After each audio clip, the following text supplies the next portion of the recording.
the ontology of money, what it is explained by the credit theory. Credit and debit are two sides of the same story the government issues. Money, it's a credit to the holder and a debt to the government. If you're looking at where does it come from, it comes from the state. The state is a currency issuer, and when it issues money, it does so by data entry. And the idea of a central bank going bankrupt in its own currency is meaningless. You can't go bankrupt with something if you issue it. If you start off wrong, you conceptualize the state as a currency user. It all gets a bit crazy and a bit circular.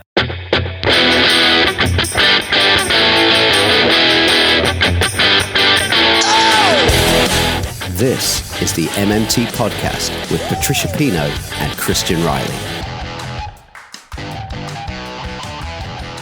Hi, I'm Christian Riley and welcome to the Modern Monetary Theory Podcast. You can find us on Twitter at MMT Podcast, and you can support the show by going to patreon.com/MMT Podcast. Support starts at $1 a month or £1 a month or whatever the equivalent is wherever you live. And no matter what level of support you give, you get early access to all of our episodes and patron-only episodes where you can ask me and Patricia MMT questions. A big thank you to all of our supporters so far. At the beginning there, you heard our guest this week, economist and author Dr Phil Armstrong. And in a moment, we're going to be talking to him about his recent paper, which is a response to a Marxist critique of modern monetary theory with reference to the Eurozone and Greece. So this episode is about a thing which is about another thing, which is about another thing. And so to stop it resembling the plot of a Christopher Nolan film, which I would absolutely love, but it's not about me, let me just lay out the plot points in chronological order. In 2020, two respected scholars, Kostas Lapavitsas and Nicholas Aguila, wrote a paper called Modern Monetary Theory on Money, Sovereignty and Policy, a Marxist Critique with reference to the Eurozone and Greece. And Phil's paper, which came out in March 2022, is a response to that. And as you'll hear, even though there's a lot of respect for the authors, a major point of difference between MMT and their critique is over the origin and nature of money. The co-founder of MMT, Warren Mosler, has said in the past that we don't really need to argue over the origin story of money because we know how it works today with our contemporary floating exchange rate currencies.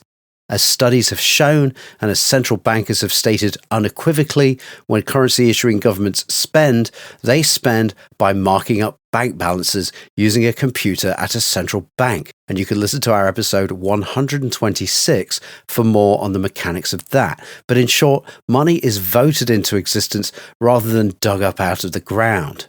But even in the face of what we know about how governments spend, what people feel about how governments spend tends to dominate political discourse as the tragic and unnecessary impacts of decades of austerity in so-called advanced economies will attest to. And sadly, there are still strands of economic thought that lean heavily on the proposition that theoretically there's a pure version of money that arises spontaneously from uncoerced natural human activity, and that governments come into this monetary Garden of Eden and sully pure, naturally occurring money. But to complain about state intervention in monetary systems is to complain about triangles being triangular. Because as far as the evidence goes, monetary systems are state intervention in and of themselves, even when states decide to adopt a currency they don't have full control over the issuance of, as is the case for Eurozone member nations. So money is a creature of states, and states can misuse, abuse, or even throw away their own monetary systems with serious implications for the will of their own people. But that's why we think it's important to understand how modern money works in order to know what to want in terms of reform, or to even know what's possible in terms of building a better future. In the following conversation, you'll hear us talk about Hyman Minsky's instability hypothesis, which in 3 words is that Stability is destabilizing. In a more stable economy, where just about every investment is yielding returns, investors have a tendency to take bigger and bigger risks using more and more leverage until reality smacks them in the wallet. And if their wallet happens to be a big enough compartment of the national wallet, it's considered a too big to fail wallet, and the rest of us get it in the wallet too. You'll hear Phil talk about endogenous money, the idea that commercial banks create new money when they lend rather than lend out existing deposits from other customers. That's not always easy to conceptualize, so we have a whole episode about it, and that's our episode 43. And we also talk about international trade and the external sector. A quick way to think about this topic is that trade deficits are stuff surpluses. If you're a country running a trade deficit, you're importing more stuff than you're exporting, which is neither good nor bad. It matters intensely what specific goods are being traded. The extent to which a nation is dependent on other countries for, say, food or energy has serious implications, as we discussed in our last episode with Professor Fidel Kaboub. But the fact of the matter is that exports are what a nation sends to the rest of the world to earn its imports.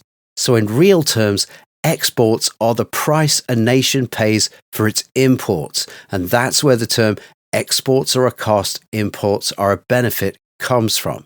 And we have a whole episode on the external sector. That's our episode 72. We also touch on the idea that a currency issuing government is a price setter because it's the monopoly issuer of its currency. So if you think of currency as something you have to buy, and to buy it you sell your labor or your productivity, it therefore follows that just like any other monopolist, the government, whether it knows it or not, has no choice but to set the value of the thing it has a monopoly over, which is its currency, via the prices it pays when it buys things. In other words, by saying what you have to do to earn its currency. And also by setting the conditions under which its agents in the commercial lending system are allowed to lend it. But there's more on that from Warren Mosler himself in our episode 123. We also talk about Warren's proposals for Greece, which I've linked to in the show notes for this episode.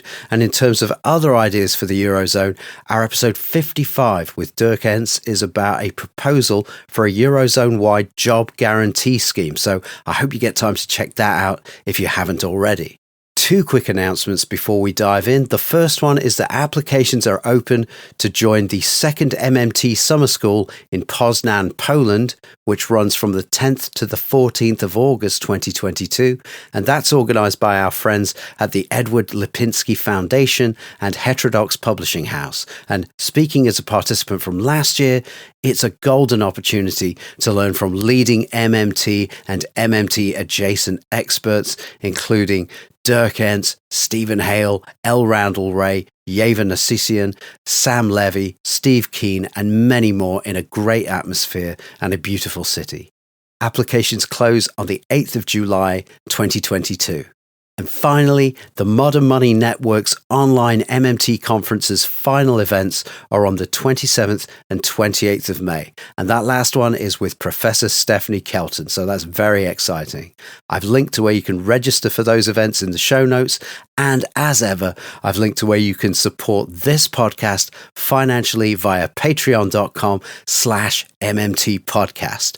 Support starts at $1 a month or £1 a month or whatever the equivalent is wherever you live. And no matter what level of support you give, you get early access to all of our episodes and patron-only episodes where you can ask me and Patricia MMT questions. We're 100% listener funded.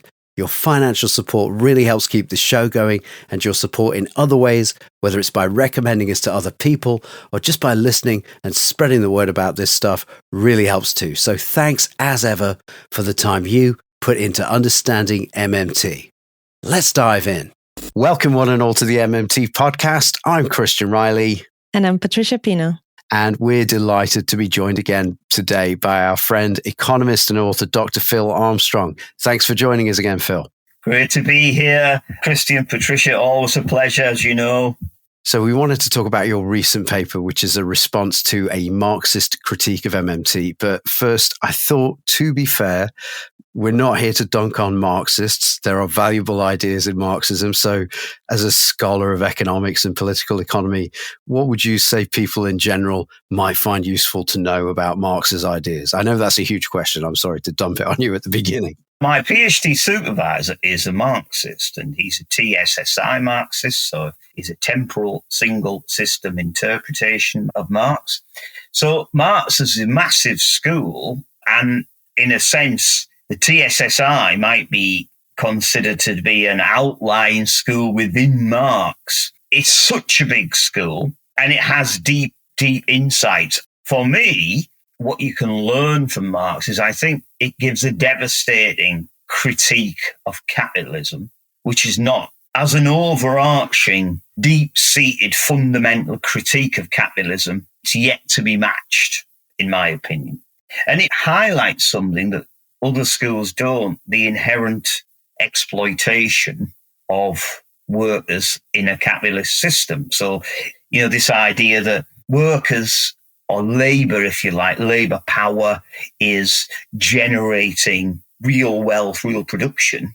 And if there's a class of owners who aren't contributing, they just merely own the means of production, so to speak. They're drawing their profit from the exploitation of workers. Now, it's not as visible now, say, in a country like the UK or the US. It's a bit outside visibility compared to, say, when Marx went to look around Manchester in the 19th century. But if you look at the world globally, if you look at what's happening in, developing countries in the global south, where people are working in incredibly poor conditions for incredibly low hours for almost no return, they're being paid more or less, to use Marx, just enough for their ability to survive. So there's a lot of deep insight in Marx. I think its ability to describe the inherent contradictions of capitalism, the ability to explain and predict the boom and bust cycle. So there's masses in Marx. The only real issue I have is this idea of its money story. Now, I'm not an expert in Marx. I can't claim to have read all 3 volumes of Capital. And talking about Marx for a non-Marxist, I call myself a Marxist sympathizer because of my supervisor, and I have a liking for Marxist scholars. People can spend a lifetime studying Marx, and many do. I think there's a lot of insight in Marx, its ability to predict tendencies, but I think Marxists go wrong by trying to find an origin story for money in commodity exchange. I'm like you, I still have to familiarize myself with all volumes of Marx. But one of the things that I do hear people say about Marx is that he didn't even touch upon the subject of what the nature of money is fundamentally, as much as, say, other schools of thought do. He simply accepted what was accepted at the time of, gold, commodities, money is commodity, and left it there. And then to what extent do you agree with that? Or did Marx dedicate, quite a lot of his study to the nature of money itself? Oh, now that's a great question. First of all, I think in volume 1, and again, I have read some of volume 1, it's a long time ago, he takes this, what you're saying, taking gold as money, he models money in a simple terms, how much, introduces this idea of use values and exchange values. Can you talk about those 2 things, use value and exchange value? Well, it's this idea of things have a use in themselves, like what you use them for. But what capitalism does is commodifies things. So the commodity is something which realizes its value in exchange rather than having a direct use to the people that are actually involved in using it, if you see what I mean. Is that like saying, well, a chair is worth what a chair is used for, which is sitting on it? Yeah. Versus a chair is worth what somebody will pay for it? Yes, kind of. I guess a Marxist scholar listening to that would say it's more complicated, but that's about how I think of it in simple terms, yes. If you were to complicate it, Phil, for the layperson, what does complicate that? Well, you would have to start with Marx's theory of value. Now, again, I'm not a Marxist scholar, but the theory of value is based on the amount of labour, the quality of it, quantity of labour hours involved in production. But the value, obviously, the worker puts in more hours than they take in reward. So the value of a commodity, a thing, is determined by the amount of labour hours put into it. So the value is created in production and then realised or appropriated in exchange. So if you make a product and say in terms of its value as in generated by labour power, if you could exchange it for £10, you've actually only paid the worker £6. The workers actually worked 6 hours, say it was £1 an hour, and worked 6 hours for themselves, but the 4 hours it's working free, that unit of labour for the capitalist. So what capitalists do is net all your, if you like, surplus is generated by the additional working hours that workers are putting into producing commodities, but they are appropriated in when they exchange things. So Marx talks about these robber barons, where, so if you imagine the capitalists are sharing out the surplus, but what happens is firms don't necessarily appropriate all the value they create. And what tends to happen is that so-called like leading capitalists will appropriate more surplus, more than they've created in production, than, if you like, weaker capitalists, the laggards, they'll get less. So essentially, that's how the system works. And the problem, the contradiction of capitalism is you can't exploit machines because machines have already been exploited. They're dead labor. So you can only exploit people. But the problem is you have to bring in the machinery in order to stay competitive. Otherwise, you become a laggard and you can't draw the profit. So therefore, if you like, capitalists are caught between a rock and a hard place. They have to keep investing in new capital. So in order to stay afloat, but in so doing, they can't make as much profit overall. So that's why for Marxists, you would have this tendency of the declining rate of profit. And this is something which is a tendency. It happens over time. There might be offsets. And what will happen is eventually profit will decline so much across the economy. Lots of firms go bankrupt. There's a big crisis, heavy unemployment, real desperation on the part of ordinary people. And then what will happen then is because the capital's laying idle now, there'll be a reset because capitalists can now buy capital more cheaply. And then so we move on again with the next boom. So basically, Marx is talking about this fundamental tendency of the rate of profit to decline. And I don't mean by that profit share of income. I mean the profitability of investing in new capital relative to what you return. So essentially, that's the movement until eventually, obviously, these tendencies for the declining rate of profit, the idea of cycles getting worse and worse, and that eventually leads to overthrow, if you like. To what extent is that sort of linked to Minsky's financial instability theory? I think Minsky views, and it's a while since I've read Minsky, but he views capitalism moving through various phases. And I think in his final phase, and I can't remember what it was called at the top of my head, but financial capitalism. Money manager capitalism. That's the one. You've got it. That's where this financial instability hypothesis, that if you like, stability breeds instability, that capitalism is inherently unstable, which contradicts the mainstream view that it's inherently stable. So you can knock it with some sort of external force and it'll return to stability. A bit like those toys, the Weebles, they wobble, but they don't fall down. What essentially is saying the reverse, that stability, once your toy's stable, it'll automatically wobble again. So to me, the two things have complementarity, but they're talking about perhaps different stages of capitalism. Now, I'm just thinking off the top of my head, I've never thought about the degree of complementarity as opposed to contradiction.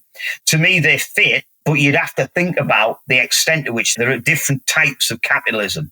To be fair to Marx as well, Marx did talk about credit money in famous chapter 27 of volume 3. Now, I've not read volume 3 in its entirety. He had the temerity to die No. before. That is so Marx. It's so Marx dying just when we needed him. But eventually, he may well have developed a more credit approach because he supported, the banking school rather than the currency school in the 19th century. And he certainly wasn't a monetarist. So there are complexity in Marx that you would have to be a Marxist scholar. So what I'm really saying to you is, in a sense, to go back to the original question, many Marxists try to say Marx depends on a commodity theory of money. In other words, that money is a creature of commodities. He doesn't take, the Mengerian idea that, what happens is people start with this idea of finding a more saleable asset, and then it moves through various stages. So it's like people are bartering things. And then in the Mengerian or following Menger, you end up from barter finding some sort of commodity which suits people best. So it's a part of, if you like, a cost-saving development of barter. And then this product, this money, eventually is economized by the use of credit. So you might get gold, and instead of people using gold, they use credit. The Mengerian view. The Marxist is still a theory of commodities. It's actually saying that what happens is that societies may be using barter between each other, but they're not monetized. They may be traditional societies. Where they see money arising is where societies which are non-monetary come into contact with each other, and then they find some sort of universal equivalent. They start bartering with each other with some universal equivalent, shall we say, a weight of gold. And once people associate a weight of gold with money, it occupies, if you like, a money position. People use units of gold initially to facilitate trade. That monetizes society. But my argument against both of those is there's no evidence for either of them. They're both conjectural histories. So taking the first case, the idea that people sort of swap stuff and then they get an idea, instead of swapping sandals for apples, they decide they're going to use gold, and that becomes the first form of money. Everybody weighing out gold. And then the monetary unit is based on a weight of gold, and the government pirates the system. You've heard this before. Taxes away people's hard-earned gold and debases the currency by issuing too much of it. So the government is a late arrival and also pirates the system, spoils it. If only there was no government, I suppose we'd all be using gold money now and we'd all be happy as Larry and would have no employment. I'm caricaturing slightly. And the Marxist view is not all of them. Like my supervisor didn't, for example, have that. He didn't take the Lapowitz' view. He's quite sympathetic to MMT in some ways, not all the way. He's a Marxist after all. So that's the difference. There are elements in Marx that I like, but I don't like their money story, because for me, money is credit, ontologically credit. So if you're exchanging bullion between countries, that's not a monetary system. It's a direct exchange barter system. If you send gold, a weight of gold to another country to get something, well, that's the direct exchange. You're swapping gold for stuff. I would not define that as money, and I don't see that as the origin of money. I think money predates that type of activity, and I don't believe that money arose either from barter within a community, a la the neoclassical Austrian story, and I don't believe it originated in the commodity variant of Marxist theory, which is this idea of we're going to trade commodities across boundaries, and we're going to find a universal equivalent like a weight of gold to do that. To be fair to Marx, during his time, the gold standard was widely used, if not gold, also silver in Germany, if I'm not mistaken. And there were very few examples so far of fiat money in the way that we know it today. So, one wonders whether the nature of fiat money was difficult to appreciate at the time because of the institutional structures of economies. Whether, if Marx had lived today, whether he would have changed his position on the nature of money and how he would have adapted his theory, which gets many things right, to fit with that. That is a very interesting perspective. And, if there are any Marxist scholars listening, unlike me, and they think, right, I'm going to look at that, that would be absolutely fantastic. I think, to be interestingly enough, though, this idea of equating a monetary unit with a weight of gold under a silver or a gold standard, or both in bimetallism, was quite a recent phenomenon. So in a sense, if you look further back in time, you would have money which wasn't actually part of a gold standard. It was a domestic invention. And so it's a question of the history was there if people wanted to look at it, if you see what I mean. So in a way, I don't feel qualified to really discuss everything about Marx. Marx himself thought about money, what all the scholars thought about money. And this is a monumental task for a historian, monetary historian, and a scholar of Marx.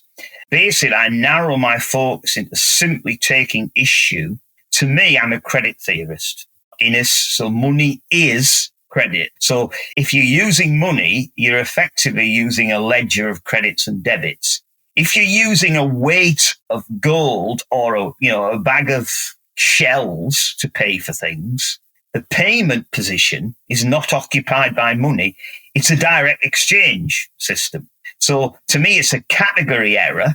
You see what I mean? To make money like that. And therefore, if you look into history and, if you look back at the earliest forms of money that we know about, things in Babylon we mentioned, I think before, in ancient Egypt, people would have a weight unit and it was utilized as an abstract unit. And we still have that now. A pound is a weight unit, for example. You can't grab hold of a pound in that sense. So in other words, money is related to a unit of account and it's a credit.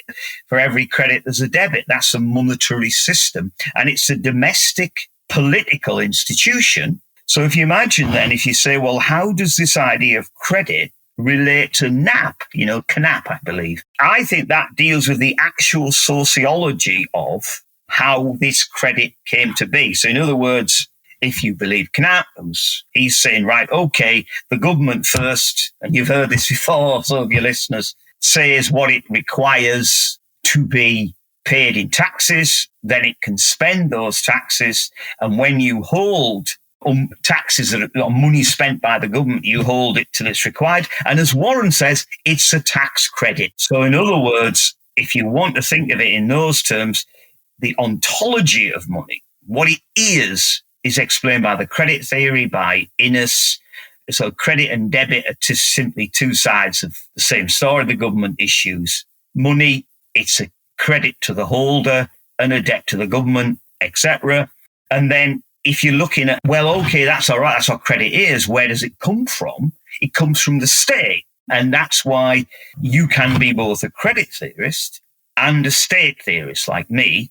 But I reject all forms of commodity theory, both as I said, this idea of springs from barter. I don't buy that. There's no evidence for it. And I don't buy the Marxist version either, that people are swapping things on borders and that monetizes previously non-monetized economies. Can I just jump in there and get the listeners to focus on this? Because this is where the point of difference really is. The authors here, they're not using the oversimplified barter story that we talk about a lot. People just started bartering because, it's in our nature to truck barter and exchange. And eventually we're so inconvenient, we had to invent money. So that's why we've got money. It's not that. We're talking about inter-community. An inter-community barter story actually then sort of almost refluxed into the communities themselves.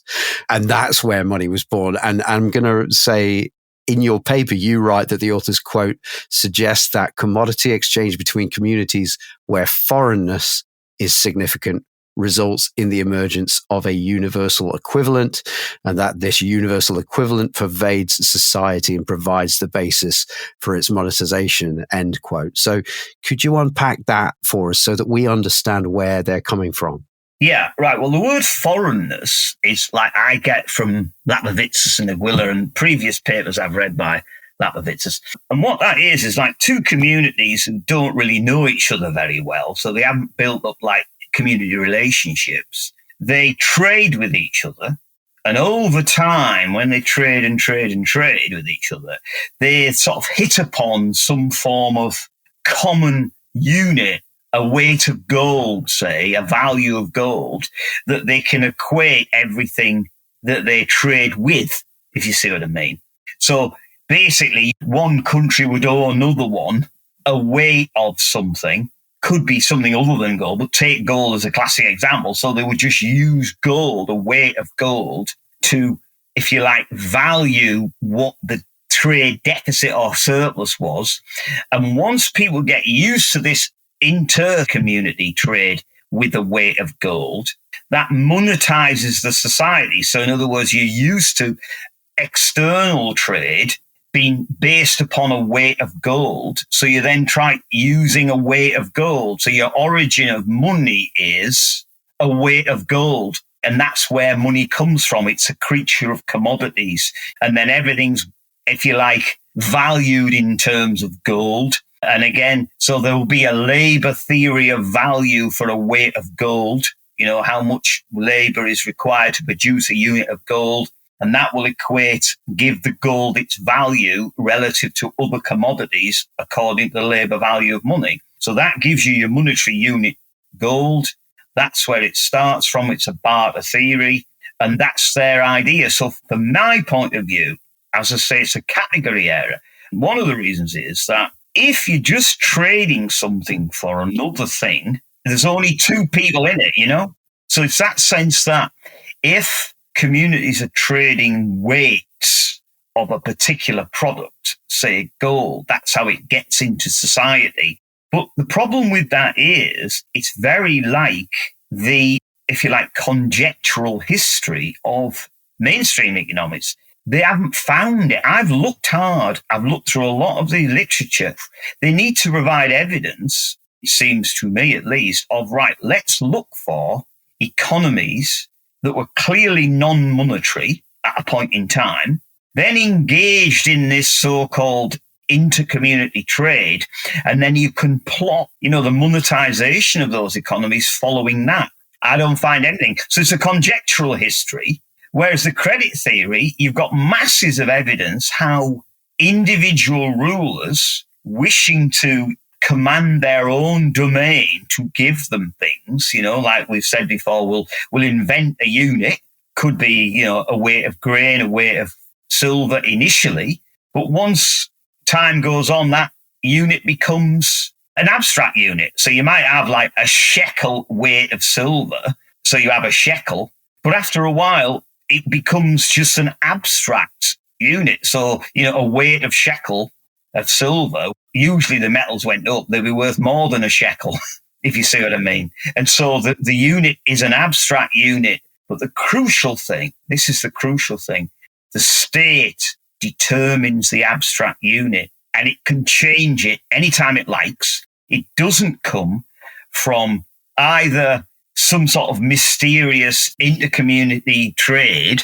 and it doesn't come from barter. You know, people don't hang around and say, hey, boys, I've got a cracking idea. Let's invent money and we're going to use gold as a weight. You know, where would they get it from? You know, for a start off. So the only place that got any gold is the state in any sizable amounts. So that's the crucial point. It's the state that determines the monetary abstract unit of account, which may have started as a physical unit, but is in practice an abstract unit.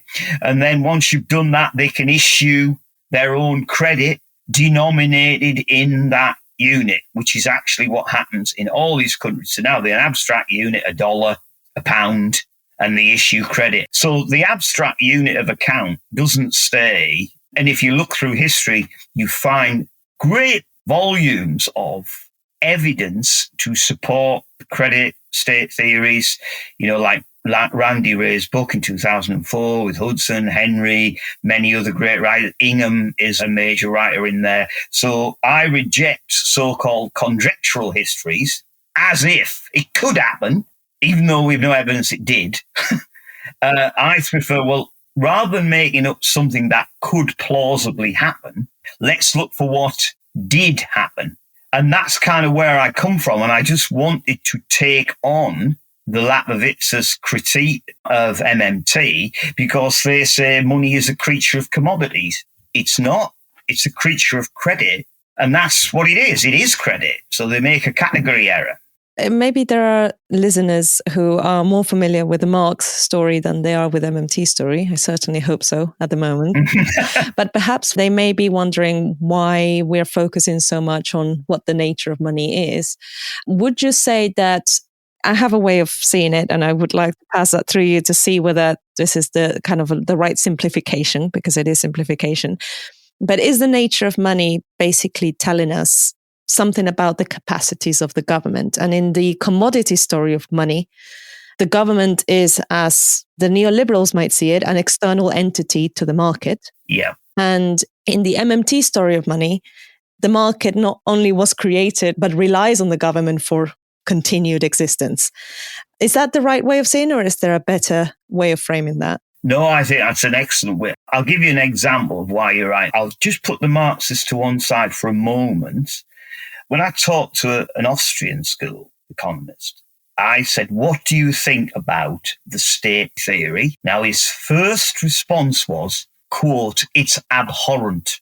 Now, he did go on to criticize it, but his initial response is, it's terrible for the reason that it puts the state up front and center. And for a mainstreamer, they have to believe that methodological individualism is their starting point. Individuals try and find what's best for them. They engage in market type activities, which are indeed universal. And the state comes along later and, if you like, pirates money. And it's exactly like you say, the state lives from the efforts of the private sector, if you see what I mean. Now, Marx is slightly more complicated. Everything about Marx is really complicated. In an attempt to simplify it, I might lose something. But essentially, with Marx, Marx sees the state as a collective capitalist. So in other words, the state, for the most part, is non-productive. It just supports the capitalist system. So what it does is, let's take the robber barons idea that money is created via some ancient barter system. Once it's in the system, Marxists have been known to acknowledge endogeneity of money. You know, that banks can create money through lending. Even Lapavitsas does that. So money's out there, but essentially the state is siphoning off money, but from workers. So in other words, you imagine fundamental idea, all the wealth a society has, all the surplus, which is, if you like, unpaid labor. So labor work in your community, or your workforce, create all the value in whatever form, commodity form that takes. So labor creates the value. It is paid enough to survive, and what's left is surplus. So that surplus then accrues to the capitalists in a Marxist system. And the state is simply part of the capitalist class. It doesn't do anything for work. In other words, I suppose in the 19th century, when the state was very small, I don't know, 5% of GDP, like the robber barons, the state would simply share out the booty, if you like, share out that surplus which the workers had produced. You see what I mean? So that's the Marx view, I think, which is different, very different in some ways to mainstream, but similar in other ways, that it's, if you like, capitalist business is creating wealth in both. But for Marx, it's an unfair, it's an exploitative system, because workers are not being paid, if you like, for the full fruits of their labor, and capitalists, including the robber barons of the state, are creaming that off. Whereas obviously, as you know, in like mainstream economics, the government creams off the rewards to these wonderful people, entrepreneurs, if you see what I mean. So it's a different perspective in that road. And they don't like it when, to say what you said, Priscilla, certainly the mainstream, there's this idea that the state issues the money, that it's there at the start. And I think for Marx, the state was very small when he was doing it. It wasn't a major influence.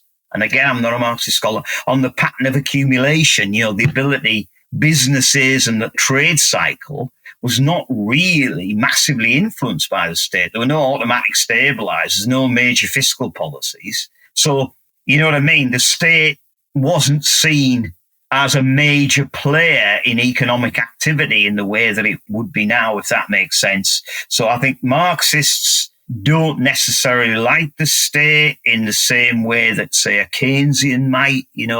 I think a lot of Marxists, traditional, might say that Keynes saved capitalism by bringing in sort of softening of the intensity of this cycle. All I've done is perpetuated the system, and you will get that. That's why there's sometimes a sense that Keynes and Marx are opposed. Why would you want to bring in Keynesianism to allow the capitalist system to, if you like, struggle on for longer, rather than letting history take its course, because they're only delaying the inevitable, so to speak. So you're right, Patricia, the idea that the state's up and centre, it generates the money itself, it introduces money, it is the currency issuer, it has different constraints. I think both mainstream and Marx, if there is such a thing as Marxists, because they're all different and there's so many sub-schools, both have problems with it for that reason. And I don't think Marxists would agree that, they certainly wouldn't agree that money is credit, and they certainly wouldn't put the state at the beginning of money. They would say that money predates the state. Somebody like Anwar Sheikh, for example, he's not an orthodox Marxist, but he doesn't agree with the credit theory, for example. He sees it as the state coming later on the scene. I just want to cap off this more sophisticated barter story that the authors of this paper use. It's not exclusive to them as well. To cap it off, my thoughts on it are, I think when we talk about inter-community trade between ancient communities, that would be like talking about international trade today. Yes. Using a reserve currency. To be true to this, it would have to be a commodity. Yes. Yeah. Like if people accept credit to do that. So if, for example, I don't know, like you were saying, if people said a weight of gold or a weight of, shells of a particular type, the idea that if you trade a particular commodity with another community, that's fine, and you might settle your debts in that. What I'm arguing is that isn't the origin of money, because money it's a domestic political affair, which essentially is determined by the rulers or the organizers within that community, and they exploit their inequality. The inequality, they've got more power. They can decide what taxes are levied in. They decide on the unit of account. They will then decide what it is they want to give to another community to get what they want. But that's a separate thing. What a lot of the time happened is contrary to what Lapavitsas and Aguila say. And there were these things, ancient ports of trade. Quite often, communities did not want to come into direct. So they'd have a separate area. They didn't allow international markets in such trade to interfere with domestic affairs. They were kept as separate as possible. Yeah, I think Dejima in Japan, right? Yeah, and certainly in Dahomey, like Polanyi talks about ancient Dahomey. Because if you were a ruler, if you can imagine it, what you want to do is control financial activity in your domains, like Patricia said. So, like in, say, in Britain or England in medieval times, the rules would say when markets were, where they could be held, like you have a market day or a marketplace. And someone said exactly when things can be bought and sold. So they're not natural phenomena like as suggested by Mays. Someone somewhere decides on that. And also the king, say in England, doesn't want people using silver to make trades because he doesn't get his slice of the action. You were forbidden to use silver in many cases. What would happen is if you had a weight of silver, say you was Henry II, free minting, say you had a weight of silver, you could take it to the king's moneyer, and moneyer would mint your silver into coin. But of course, the silver in the coin would be less than the silver you'd given the moneyer. So say you might take away 18 shillings for those listeners who remember the old currency, having given a pound's worth of silver, and now the king's got 2 shillings to spend. Do you see what I mean? That's his seigniorage. If you could just go to the market and spend your coin, well, where's the king going to get his bullion from? Because obviously the kings were using bullion in their coins, but they weren't 100%. This idea of, like the gold standard, it wasn't like that. They would have maybe precious metal in it. They would have a mint standard, and that gives you a floor value in international trade, value for the, people would be worried if the coinage wasn't silver, is the king going to be got rid of? So there's all sorts of reasons to put silver in coin, but it was never full value, There's no seniority. So the idea is that rulers, powers that be, construct markets. They say what can be sold, where it can be sold, local markets, regional markets, and particularly international markets.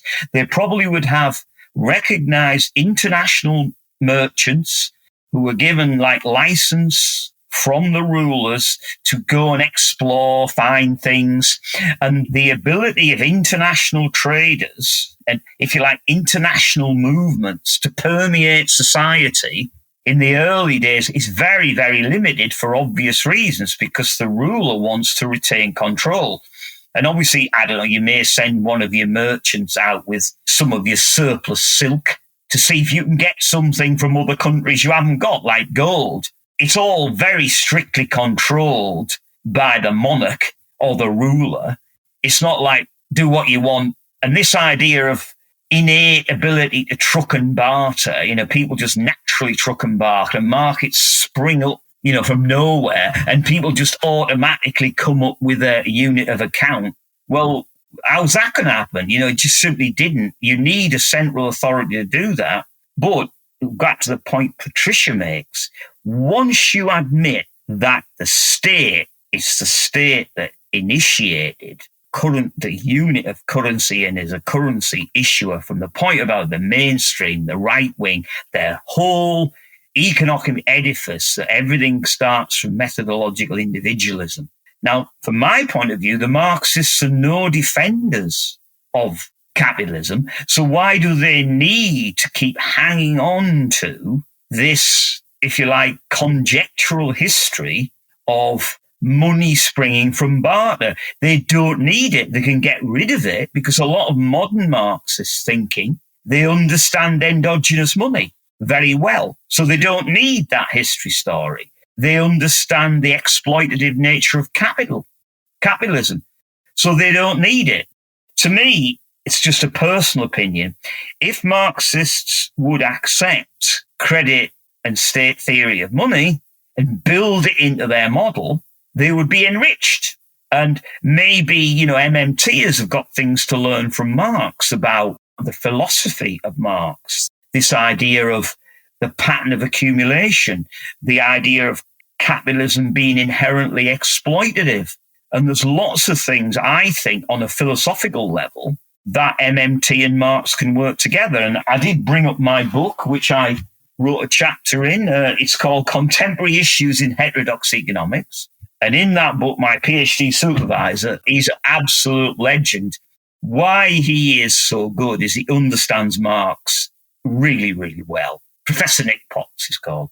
He understands Marx incredibly well. He understands the labour theory of value. He's one of the world's leading temporal single system interpretation of Marx scholars.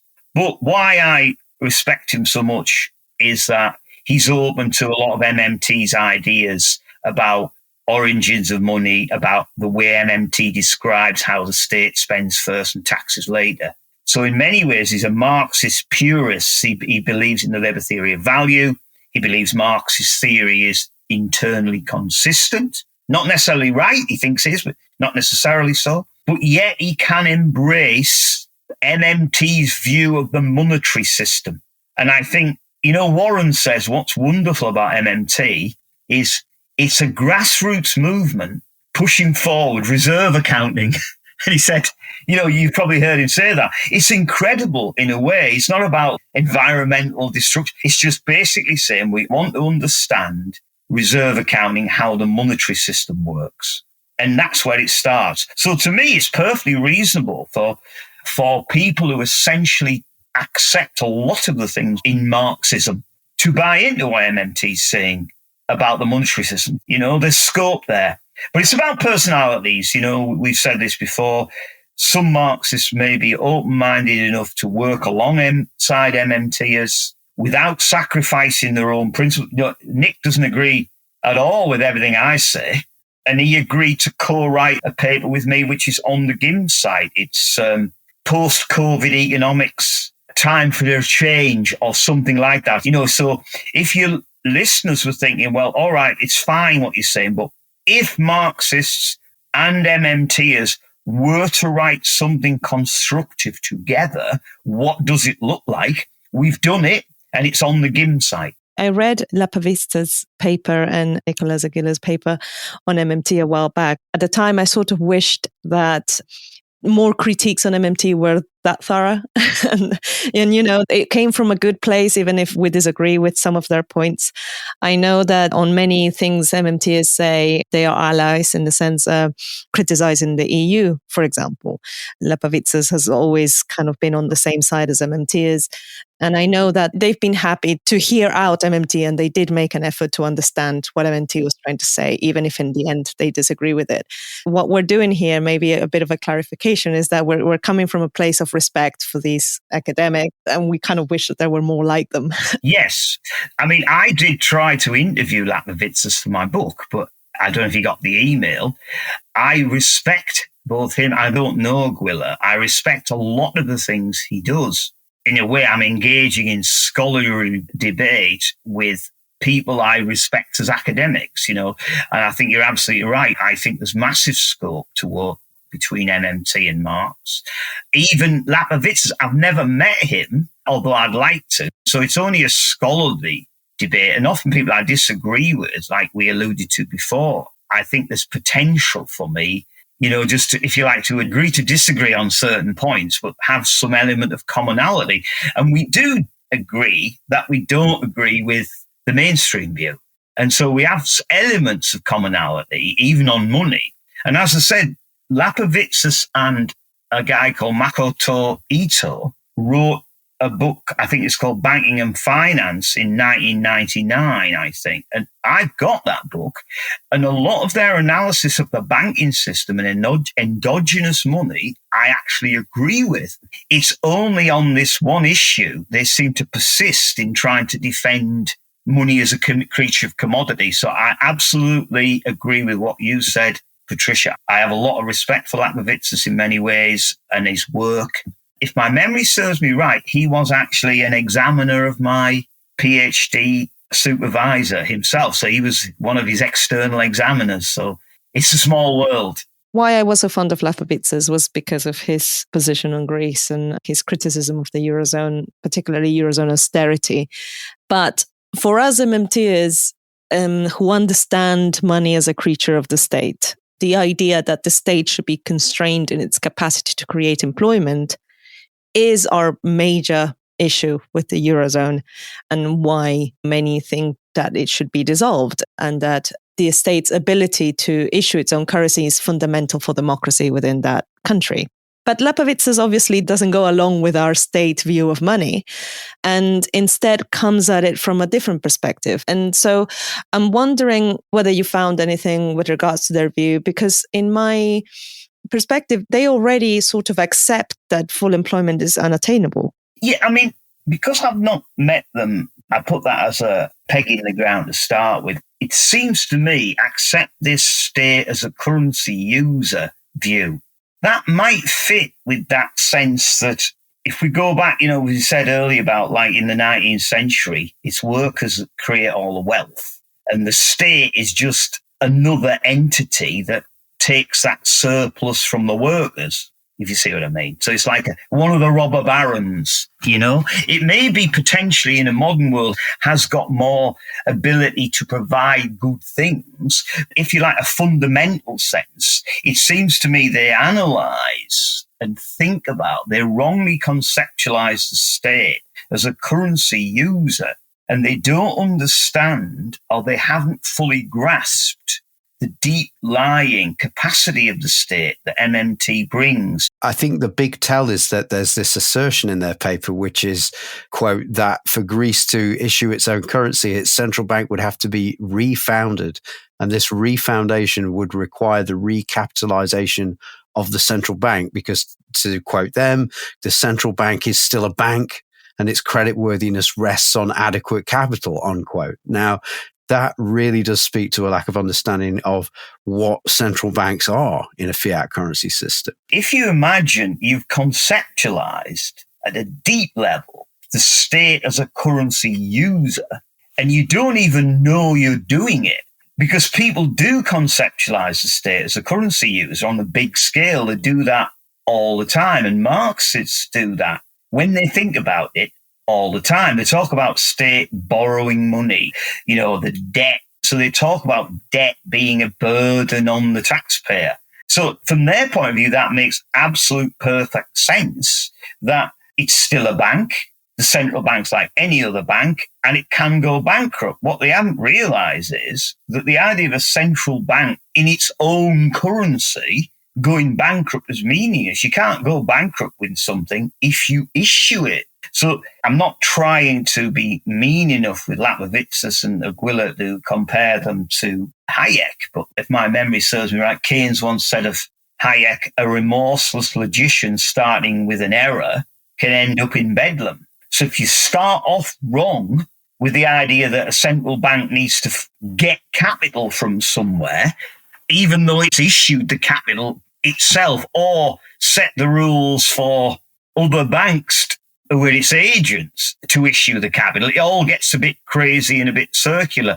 So from that view, they just don't understand what a central bank is. Now, you have to hold that in tension, and I agree with what Patricia says, that politically, many of their thinking about their critique of the centralization of the ECB, the, if you like, unreasonable actions, which is an understatement of the so-called troika, this idea of trying to make the Greek government sell its assets, etc., etc. So politically, I think Lapavitsas and Aguila have much to commend them. The problem is they are operating in too small a field. It's like Patricia was saying, they haven't realized the state can do a lot more than they think it can. And like Warren's plan for Greece is a case in point. They haven't understood that if you don't need to redenominate all your debts, you could just issue a new currency by the Greek bank and make taxes payable in that. Done deal. So the Greek population would need to get Greek currency to pay their taxes. Now, obviously, you'd have to try and cut down a bit on tax evasion, etc., etc. Well, let's assume you could do that. You could give value straight away to the new currency. And as Warren said, you create the biggest short squeeze in history because there aren't any, there isn't an excess of these new drachma to be speculated on foreign exchange markets. In fact, it's likely that people won't have enough to trade domestically, so there'll be a demand. If people have got debts denominated in euro, well, leave them in euro. Because when you've got a currency that's in demand for tax bills and internal trade, they didn't get it, they didn't understand the capacity of the state. And again, it's not a criticism of where they come from politically. And I kind of go back, I think, to the point I made before that in the case of some Marxists, if they were just, and not to be patronizing to other academics, they can retain a lot of what's rich and valuable in Marx. They only need to realize, if you like, the fundamental aspect that the state is a currency issuer, and when it issues, as you know and all your listeners know, when it issues money, it does so by data entry, and taxes and bond sales are just a reserve drain. All right, so at the end of the day, it can control by the balance between its own fiscal position. It can obviously create a shortage of its own currency if it needs to, so it doesn't need to worry about mass exchange speculation because there isn't enough currency there to speculate with. And as you say, you don't need to worry about recapitalizing a bank in your own currency. And to be fair, even a lot of mainstreamers know Roger Farmer, who's a very eminent mainstream economist, he asked me a question in an interview saying, can a central bank go bankrupt? And I said, in its own currency? I said, no. And he goes, we'll agreed on that. What Warren Mosler is recommending is keep things that are denominated in euros as denominated in euros. I mean, I'm not an expert in the practicalities of Greece, but my imagine most people will just use their own currency. If we got rid of the pound and had a new pound, most of us haven't got debts denominated in dollars.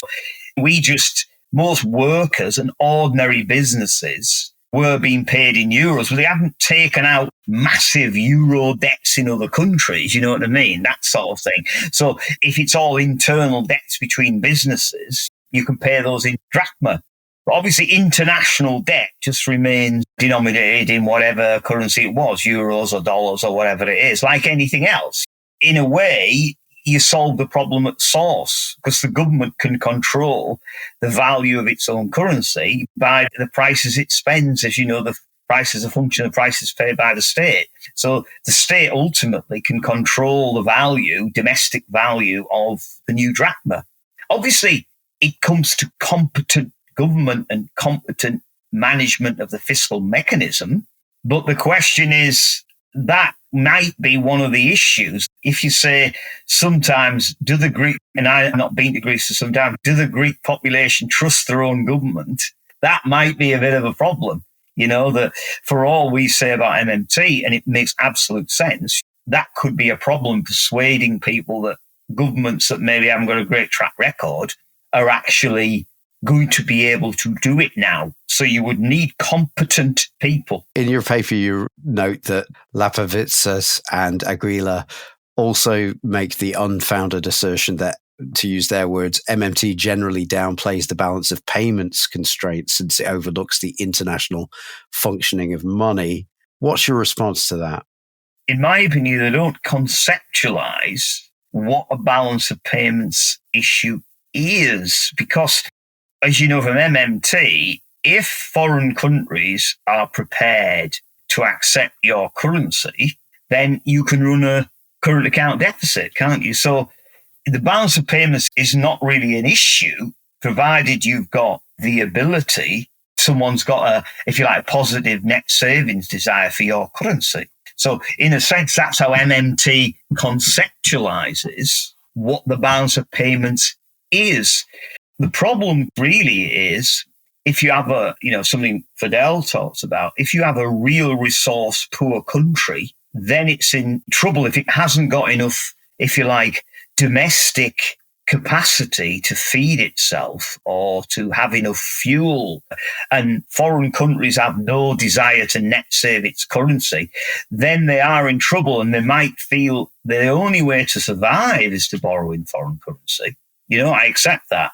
But the idea that the balance of payments in of itself is a constraint you need to worry about for ordinary countries which are relatively real resource rich isn't, for example, the US and the UK have been running balance of payments deficits pretty much as long as ours are alive, more or less, because there's a net saving ability. Other countries want to net save their currency. And obviously something like Greece, I'm not an expert in, but to me it seems that Greece, they've got huge capacity as a country to more than, if you like, pay their way in the world. They have lots of capacity, export stuff, if they wanted to generate a net saving desire for their drachma. There's no problem for them, particularly that I can see. So I wouldn't see there was a particular problem. I mean, obviously, you always get problems with countries if they have spent a long time, if you like, living beyond their means. And by that, I mean taking on a lot of foreign currency debt like Turkey and Sri Lanka. So effectively, they've got incompetent government that borrow in foreign currency and then they become a hostage to that debt. They can't get away from it. So obviously, I'm not saying it's easy. As far as is humanly possible, it's obviously best to avoid borrowing in foreign currency debt. And that's obviously a problem for global capitalism, particularly in third world countries or global south, as Fidel knows. That's why he talks about, as you know, this idea of making yourself energy and food sustainable if you can to avoid that need, trying to build your future capacity. Now, looking at Greece, I think that's obviously what Greece needs to do. It needs to build its future productive capacity. It's obviously a very rich, prosperous country. It's got a fantastic history and heritage. It would have no problem attracting massive amounts of tourists who are all going to have to trade their currency in for new drachma to buy the things in the shops because the guys need to pay the taxes in new drachma. So I think with a competent government and efficient fiscal machinery, I see no essential problem. The idea that they're basically stuck in the euro forever is a pretty worrying idea because it seems to me there's nothing they can do. They're trapped. They daren't leave the euro. So the Eurozone can essentially bully them forevermore, make them privatise more of their assets, reduce pensions or whatever is required. And I think, like anything else, if there's no threat that Greece will ever leave the euro, why would the EU, European Central Bank, ever make concessions? Because, there's no threat to them, if that makes sense. So I like the idea. Obviously, I'm a unreconstituted Moslem supporter. I like the idea of the Moslem plan. I think he wrote it some years ago now. I like the fundamentals of that. It makes absolute MMT sense. It recognises the fundamental ideas that the state's got a lot more capacity than is recognised by people who think it's a currency user. I'm not in any way suggesting all the problems are solved by just pressing a button on a keypad. No one's saying that. There are huge real resource constraints, political constraints to face. But when you have got constraints, there's no point going to problem one hand tied behind your back.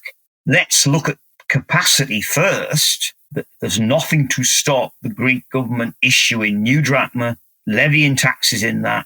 People have to earn it, spend it. It becomes a currency that's used in Greece and leave foreign currency debt as it is. And there'll be a big demand. As I say, you can organise it so the demand for new drachma is such that it'll be likely that the exchange rate will go up against the euro, not down, and just start boosting the economy, getting it going again, getting unemployment down and the things that matter to people. To be fair to Lepovitzes and Aguilar, perhaps the fact that Greece had a current account deficit, and as we understand, the current account deficit is evidence that foreigners have positive net savings desires for the financial assets denominated in that currency, that if Greece was going to leave the euro, perhaps those net saving desires wouldn't be as pronounced, let's put it that way. So there may be difficulty in Greece in importing as much as it used to. And I believe that's possibly true, but the cost you pay for that is high unemployment, of course. I agree. So the question really then becomes, do you want a country which is always nervous about next wave of austerity, being beholden to a neoliberal organisation? I don't know what the unemployment rate in Greece reached or what it is now, but economy running well below capacity. Do you want to accept that forever in order that you can massively import stuff, if you like, to quote unquote live beyond your means? And this is the same problem, I think, that exists in a lot of countries, because what they did was they took away capital controls because, people think capital controls are bad.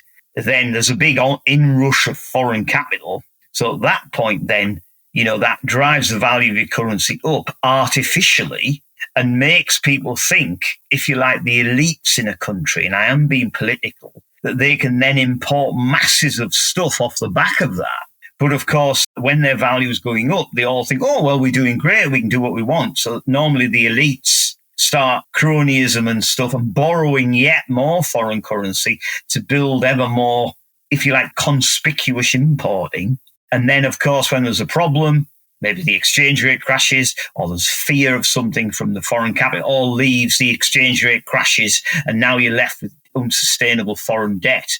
Now, that is a model that you have to kind of do your best to avoid. But I'm not an expert in countries that have done that, like, for example, Sri Lanka and Turkey, but it's something to be avoided. I don't see Greece in those terms. I think it's got much greater capacity to be able to produce more domestically and not relying on so much imports. As you say, if he didn't have the net savings desires from other countries, so he'd have to not run deficits quite as large, I don't think so.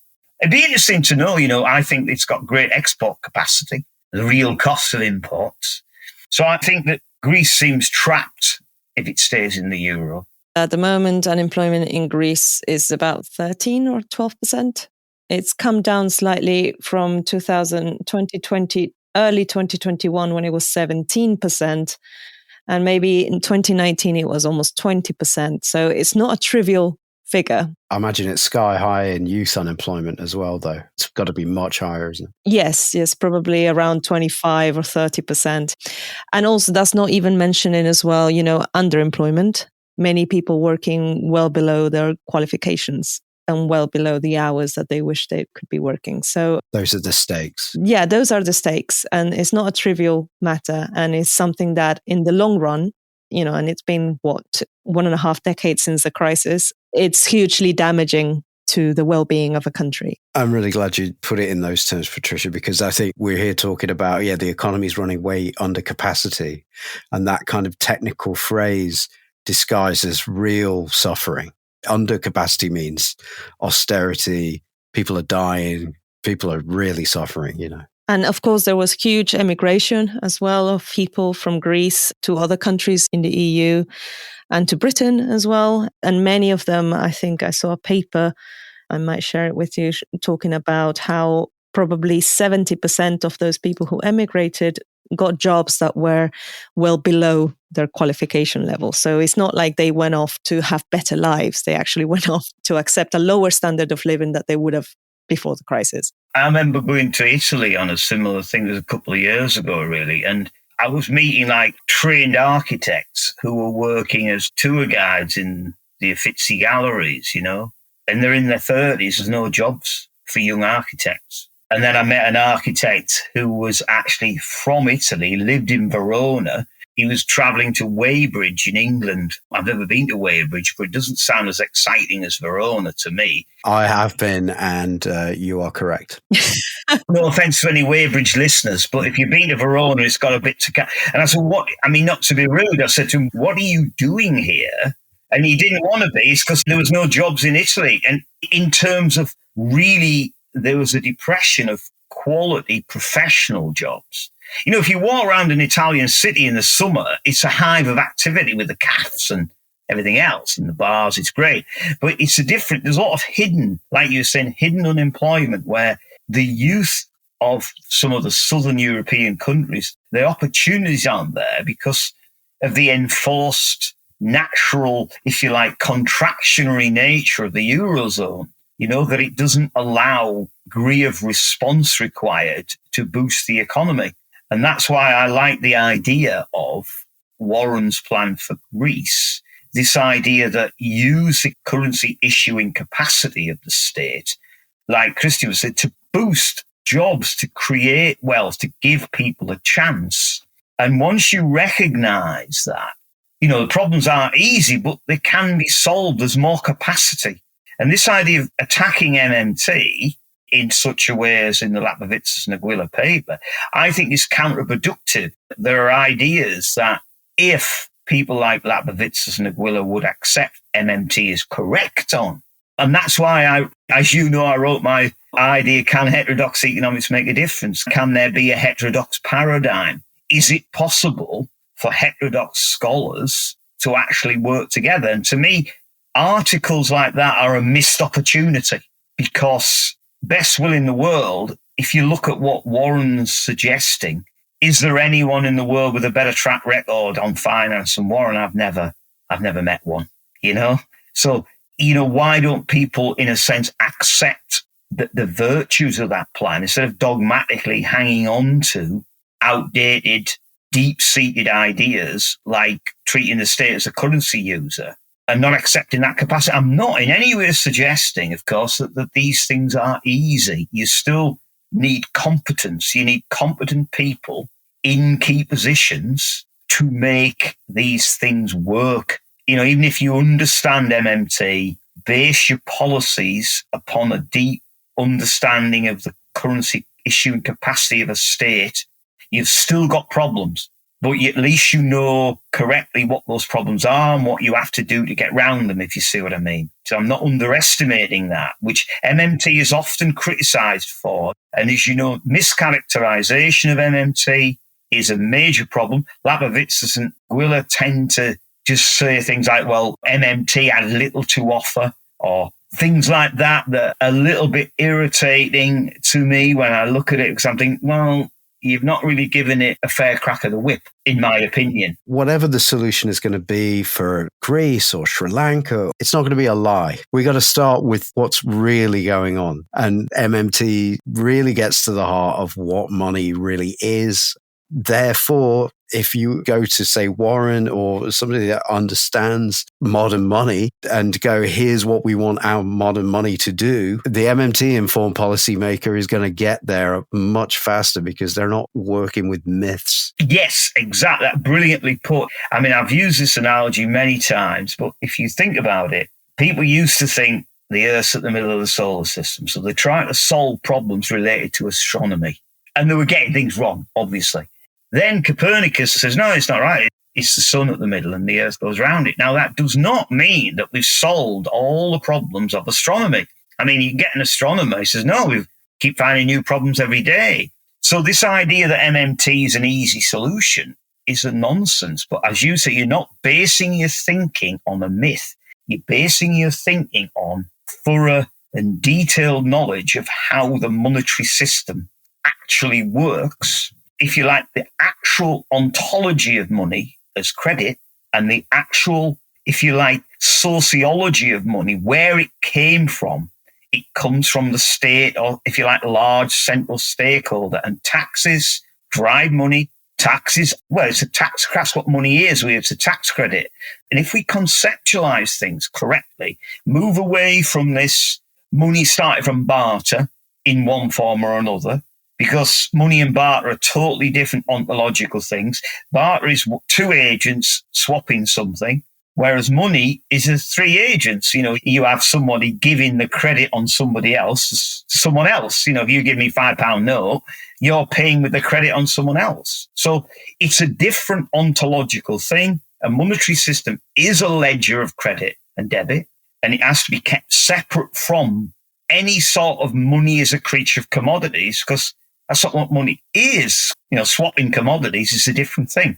So I'm not in any way saying there aren't insights in Marx, there aren't valuable lessons. I'd love to talk to Lapavitsas about Greece because he is Greek. But it'd be helpful if academics should actually really get to grips with what MMT is saying, not mischaracterizing it, which seems very common. Particularly, I might argue, people on the left, because obviously you guys are on the left, I'm on the left. We want to see a better world. And that's why I like to see progressive thinkers like Lapavitsas and Gwiller, who want a better Greece, who are not in favor of, global capitalism dominating it. There's so much scope to work together. And that's why it's a bit of a frustration for me, in a way. As you can tell, I like this idea of working together if and when we can. And sometimes personalities or what people have always said they can't recant or something prevents them doing that. And that's a bit sad, I think. I'm glad you mentioned Copernicus, because that's another example of academics of the time accepting with open arms new theories. Yeah, absolutely. Only 300 years. Let's hope MMT can be a bit quicker. On that topic, before we go, Phil, there's a new MMT book, which you are putting together with our associates at the Gower Initiative for Modern Money Studies, and it features contributions from all the foundational thinkers of MMT. Do we have any news? Well, the draft's gone and it's been accepted. I don't want to get too enthusiastic, but it's absolutely fantastic, this book. It's going to be a must-have for any devotee of MMT, whether someone's new to it, whether someone's very experienced. And when we started the plan, this is with GIMS, or the GIMS girls, and I had a kind of an idea and encouraged them. They are national treasures, Sarah, Prue and Claire, and we've got together, and the idea was we'd get all the major players to write at least one chapter in the book, a new chapter, bringing great insight. And of course, we've got them. We've got the big three. We've got Warren, We've got Bill, who writes 2 chapters. And we've got Randy Ray, who writes with Yeva Nersisian. Randy has agreed kindly to edit the book. But what's really, really exciting as well is, obviously, you know the boys, as I call them. Fantastic work. Best piece of MMT research to relate to Britain I've ever read. Of course, that's Neil, Richard and Andrew.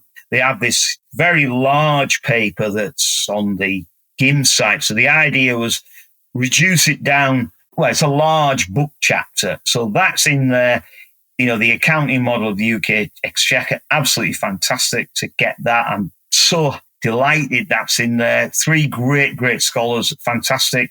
Richard's also written about credit and the Exchequer. So that's really good. And Neil's also written about tax policy. So we've got the British element there. As I say, we have Warren, Bill, Randy. We've also got a great chap from John T. Harvey, the cowboy economist, modern monetary theory and the pound. It's nice for American economists to write about that. A Bill's written with Stuart Medina Miltimore on the Eurozone and Brexit, which is brilliant.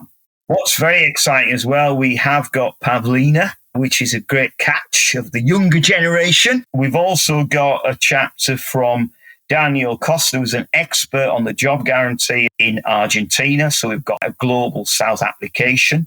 Deborah and Jessica are writing about public services here in Britain. And last, I would say least, but I've got a co-author. You can't have MMT with no philosophy. So I've managed to recruit a guy I think is amongst the finest philosophers of economics in the country, a guy called Jamie Morgan. He agreed to co-write a methodology philosophy paper related to MMT with me. So to top off the book, that's what we've got. We've got the greats, we've got a few new ones, we've got application. And our idea is that this will be the go-to academic book. So scholars can look at it, learn from it, maybe develop, if you like, simplified versions of it for different audiences. We envisage it being in university libraries. Yeah, I'm so pleased that it's coming out. It's been really excited. The GIMS are excited about it. And I got a good friend of mine design the cover who's very creative. So all in all, I'm selling it big because I genuinely think it's going to be something special when it hits the shelves. I don't know when that'll be, but it's moving through the processes at Edward Elgar. It sounds to me like the hard part is done. Yeah, oh yeah. That's good. You sit and wait now. I think that's a great place to leave it. We've been talking to Dr. Phil Armstrong, economist and author of, among other things, Can Heterodox Economics Make a Difference? And the paper we talked about today, we'll link to all things Phil in the show notes. But for now, thanks so much for joining us today on the MMT podcast, Dr. Phil Armstrong. Many thanks, Christian, Patricia. Keep up the great work.